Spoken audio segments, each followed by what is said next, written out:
Ralph Bagnall here, with a little bit of a confession to make. In 30 years as a professional woodworker, I've never actually built a chair from scratch. But that changes now.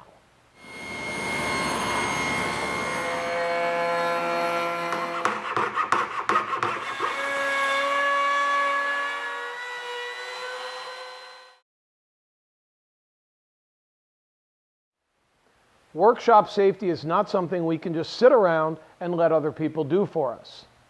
In addition to the safety glasses and hearing protection you should always use in your shop, and the usual cast of bits and blades that we have to work carefully around, in this project we're also going to be working with steam, which brings its own hazards into the shop. I'll show you how to work safely with steam, but in reality it's what's between your hearing protectors that keeps you safe in the shop. You are your own best protection. You're responsible for keeping yourself safe in the shop.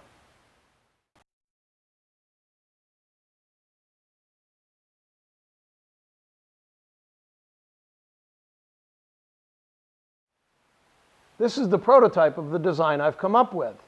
It's basically a mission style with a little bit of Frank Lloyd Wright influence between the pierced detail here and the backsplats running down behind where the seat goes. Now here in episode 5, I'm going to show you how to steam bend these backsplats to match the curvature of the leg, and I'm going to show you how to create a template sled for forming these legs accurately, repeatably, and safely. So even if you don't want to build this chair, it's worth sticking around to learn those techniques. And I'm also going to show you some of the mistakes I made and how I corrected them, specifically in the steam bending and the form that I used to bend these parts. In episode 6, we're going to deal with the framework and the rest of the chair, including the angled cuts that need to be made around here. Some of them are single angles, some are double. I'm going to show you how to deal with all of that and create the whole chair.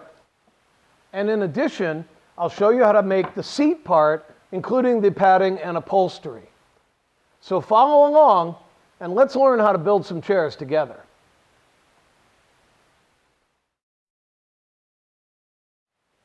Now it's my habit with projects to always go for the hardest parts first, or the ones that are going to most affect the design should they go slightly awry. And in this case, that's these back slats. Now, the leg is cut into an angled profile. It's slightly tapered here, but then there's a double angle cut. But this is all cut out of a straight piece of wood, a solid piece of wood, so it's not terribly difficult to do. The back slats, however, are going to be steam bent in order to match that curvature. Mostly straight here, but then we're going to steam bend this last part. The whole part gets steamed, but we're going to bend it right here. Now in the prototype, I set up a fixture to do that, and it gave me the shape I needed, but I had a single point of contact here to bend it on, and there's a distinct crushing of the fibers on each of these back slat parts where that point of contact was. So it didn't work out quite as well as I would like. Dimensionally it worked out, but aesthetically it's not good at all. We need to have a much smoother bend profile that we're working against so that we don't get this mark off. So I've made up a template.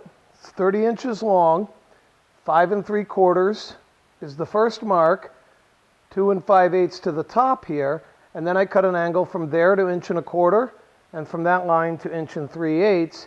That gives me the profile of the form that I want to bend these back slats around. It's a little bit steeper a curve than what we want to finish at, but that's to allow for spring back.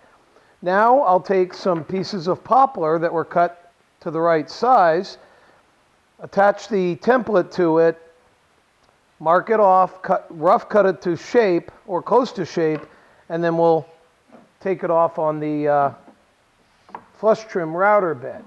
I'm going to lay this up against a straight edge. My template has a couple of the fast cap blind nails on it. These are awesome for holding templates onto parts while you do your cutting. everything gets lined up against a straight edge so that I know the bottom edge is going to be the same. And because it's poplar, I can just kind of press those into place. Now, I'll make 4 pieces the same way using the template system here, glue them together, sand them to make sure that this upper surface is smooth, and now I've got my form to bend my parts. I'll put a cleat on this end that the short edge of my back slats will fit into, and that'll let me use the larger end as leverage to bend the whole thing. It'll be fast, it'll be easy, and then with the spring back, it should give me everything I want.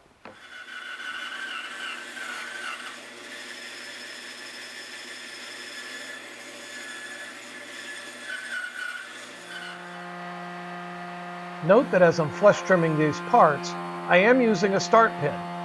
For all its simplicity, the start pin really is incredibly effective at giving you control over the part. I'm also using push blocks to keep my hands well above the cutter.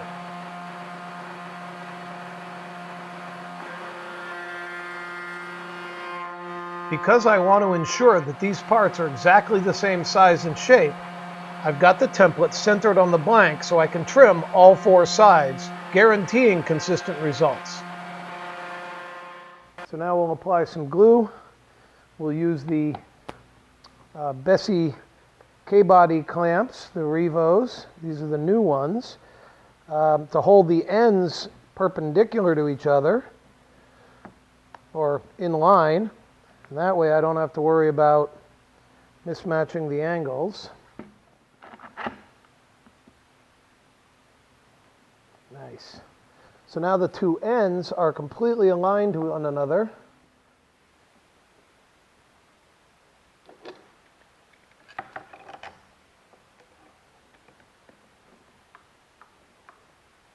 Now that I've got it clamped and it can't move, I can remove this.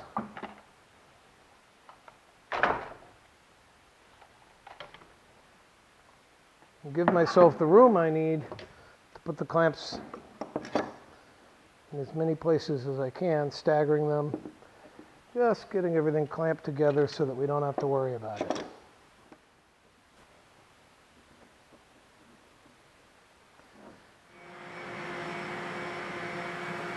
With the glue dry, the top surface can now be sanded smooth and flat. Now a cleat is attached to one end of the bending form. This locates and holds the ends of the slats as they get bent on the form. It's just a block of scrap the same thickness as the slats, capped with a piece of 1/2-inch plywood and screwed into place. You can't have the form moving while you're trying to bend onto it, but you also don't want clamps in the way. So I'm going to use Microjig's dovetail clamps to hold the form onto my work surface. This requires a dovetail groove along the underside of the form. Anytime I'm milling with undercut bits such as a dovetail, I like to plow a relief groove first. It makes for cleaner grooves and greatly increases the lifespan of your undercutting bits. This groove and the dovetail clamps that go in it allow me to clamp the form securely to my Craig workstation without being in my way when I'm trying to do the bending.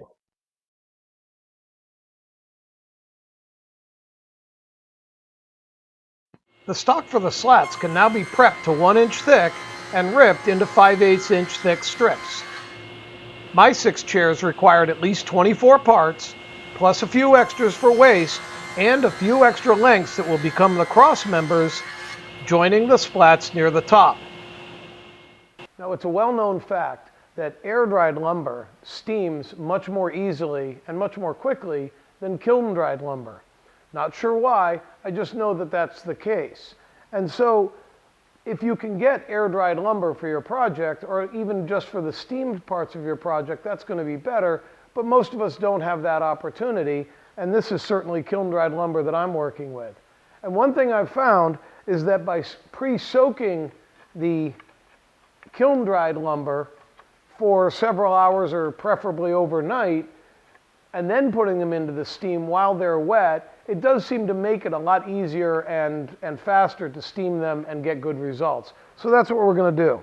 I've got a 4-inch piece of PVC here that I've capped at the end.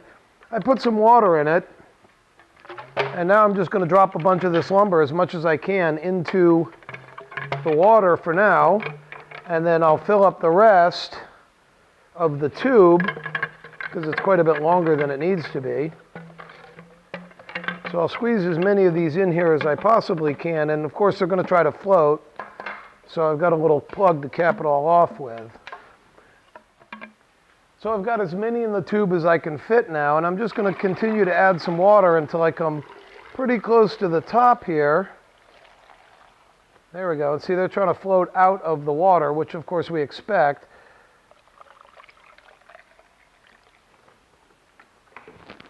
And I've got a piece of foam rubber that I've cut to fit tightly into the top of the tube.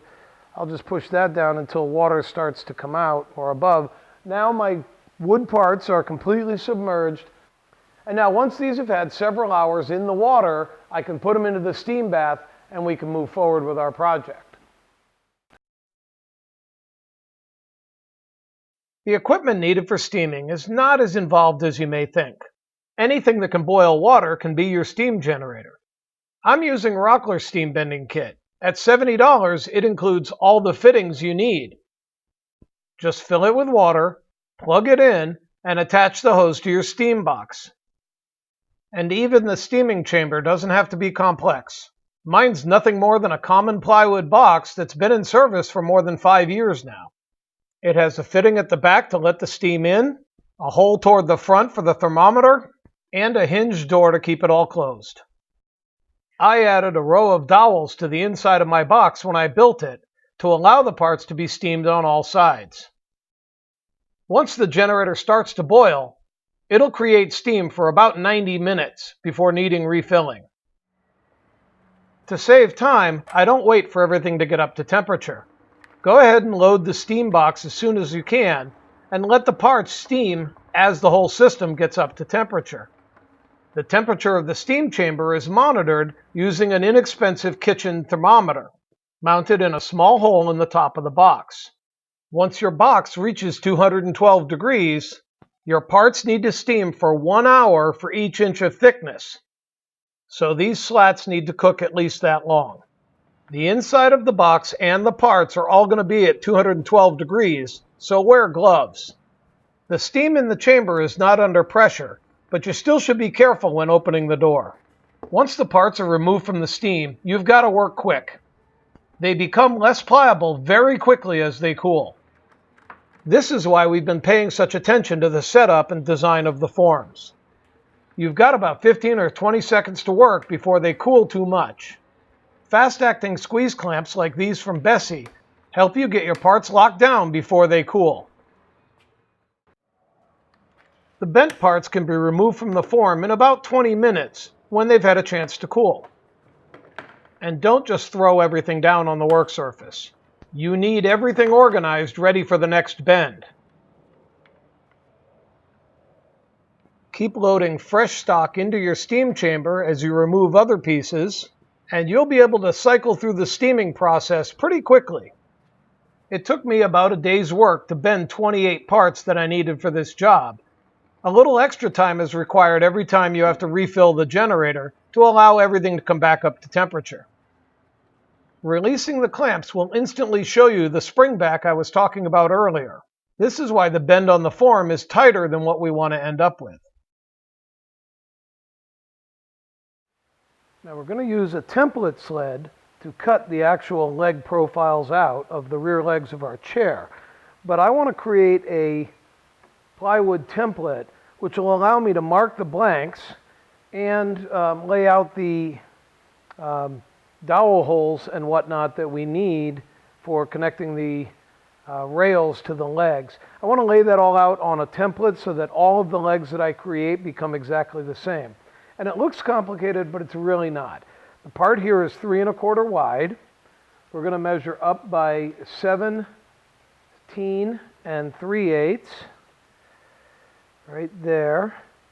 And again at 14 3/8 right there. Those two lines represent the flat front of the leg where the seat stretcher is going to come out. And then we also need lines at 15 inches and at 17 inches. Those are going to represent the rear flat spot on the legs. Now again, it's a chair. It's fairly complicated. We're going to go from a wider section down here, tapering out to the top and tapering down to the bottom. They will be the same length at the bottom and top with the same angles. It's a 5-degree angle at the base and at the top. So I've cut a little piece of scrap with a 5-degree angle on it, and that will let me lay out the angles I need. So on the bottom, we're going to lay that right up against the edge here. Strike that line. And then we're going to flip it the same way on the top. And we're going to strike that line here. Now those points, in each case, these are 1 1/8 wide. So I'm going to mark 1 1/8 right there at the bottom of that 5-degree angle, and 1 1/8 at the top of this one. And now I can use the straight edge to connect this line to the 1 1/8 mark that I just made up at the top, this point to down here, and then this point on the inside, I'm going to mark 1 3/4 inches in on both of these lines, which will put me right there.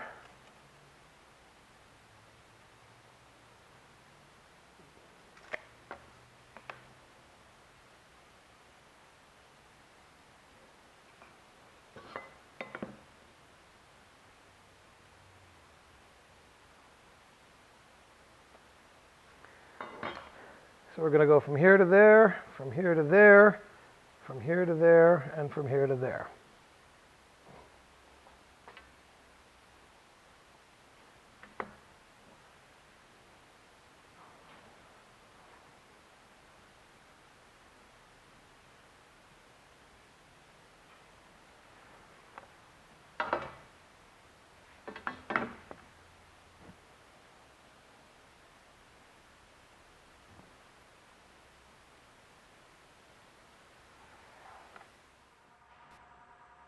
Before cutting the template out, I did take the time to drill a couple of marking holes at each of the locations for the stretchers between the rear legs, which will ensure that the dowels and the stretchers are located precisely on each chair that I make. I then finish the template by roughing it out on the bandsaw, and then use a combination of disc sanders, drum sanders, and sanding blocks to finish to the lines. With the stock for my legs jointed and planed to 1 1/8 thick, the first task for this template was to lay out the leg blanks. Using a carpenter's pencil gave me about 1/8 inch overage all the way around, which was perfect. And the leg blanks were then roughed out on the bandsaw to the lines traced. The shape of the legs does make for a lot of waste, but don't throw this away. It's already 1 1/8 thick, so cut as many of the front legs out of this waste as you can. Now we're going to make a template sled for routing out the leg blanks and cutting them to the final size. It's laid out using the template that we already created here, and it's two-sided. So some small blocks were added to locate the leg blank, and they are 1/8 inch back off of the line that I created using the template, because this is the final dimension of the leg. And the end block here is about 1/8 inch back as well. So this part is going to set up against those blocks, lock down using the toggle clamps, and I can mill this front face with the bearing following the template sled. This gives me a lot of mass and movement, plus keeps my hands well away from the cutting edge where I'm going to be working. Then once all of the front parts of the legs are milled, I can reverse the sled, reverse the clamps on the sled, And now my stop blocks are right on the line representing the final size of the leg, because this face back here that we're referencing from is now the right size. And this can be clamped in place and the back side milled off. Now notice on both sides, the back and the front, the lead-in side has a flat area so that I can engage the bearing of the bit before it encounters the wood. This is important to increase the control. I don't want to be starting out with the wood, because the cutting edge is going to grab first and try to pull the jig into the cutter until it hits that bearing. So if we start with the bearing in contact and then make our way down, it's a lot smoother a cutting process. When we get to this end, I want to cut the end of the leg off so that they're all exactly the same length.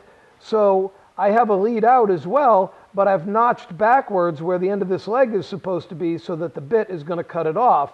And I did this identically on both sides. So there's a lead in, the cut of the profile, the cut of the end of the part, and a lead out, both on the first cut and the second cut. Then all I had to do to finish the jig was to put a couple of blocks in for the clamps and mark it for the first cuts and the back cuts. But we're going to utilize this template we just set up in order to make the sled. So I'm going to line up the flat part on the front face of the leg with the flat on the front of the template here, and I'm going to more or less center it. Now, I'm going to remove this section here and this section here to create one edge of the template that mimics this edge of the handmade template. So what I want to do is I want to lead in on the corner, just cutting the top portion of the leg here. But when I get to the back side, I want the bit to roll around, cut down, and then we'll have a lead out. The lead in and the lead out on each side allow me to engage the bearing of the bit before the cutting edge starts to cut the wood, which just makes everything a lot safer. So with this lined up properly, I can make a very small mark at the bottom corner here. And actually what I should do is just trace that angle. I'll continue it down a little bit and then exit out that side. But on this edge, so just mark that. There's my connector right there, right at the corner. And now I'll just trace this part. And trace this section here.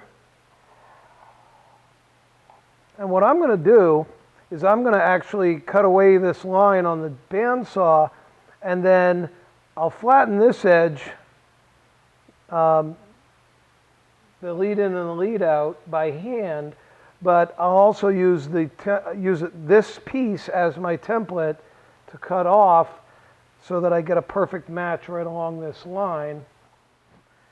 And we're going to do the same thing again. We're going to lead in above this will be the cut end over here, already cut, so we're going to lead in above that, and then we'll follow the line and lead out below this side. So we're going to cut the entire profile of each leg utilizing the router bit, but not all at the same time. Bringing the router bit down along this side to cut away the end grain is a little bit better than engaging the end grain and trying to come out this way where you're going to get a lot of blowout. Doing it on the following edge, any blowout is actually going to be contained. Now with the template sled rough cut close to the lines, the original leg template is attached to the sled and used to cut the sled to the exact size and shape.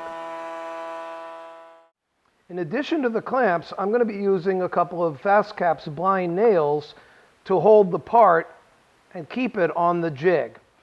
They may not be fully necessary, and they will leave a small hole in the parts that I'm making.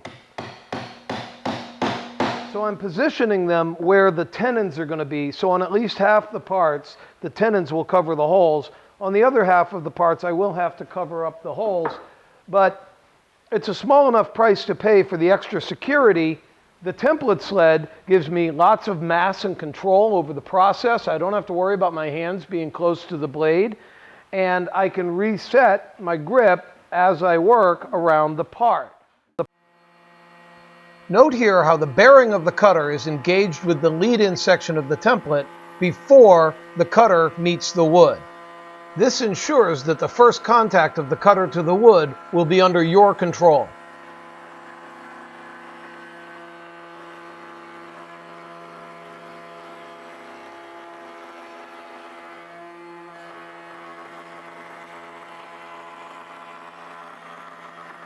Now I've only got the 3 toggle clamps, so I set them for the front of the jig and milled all the legs on the front face in one setup.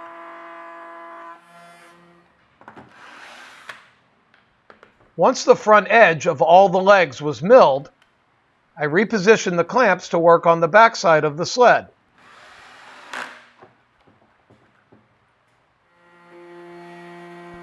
Then milled the backside of all the legs to the final dimension.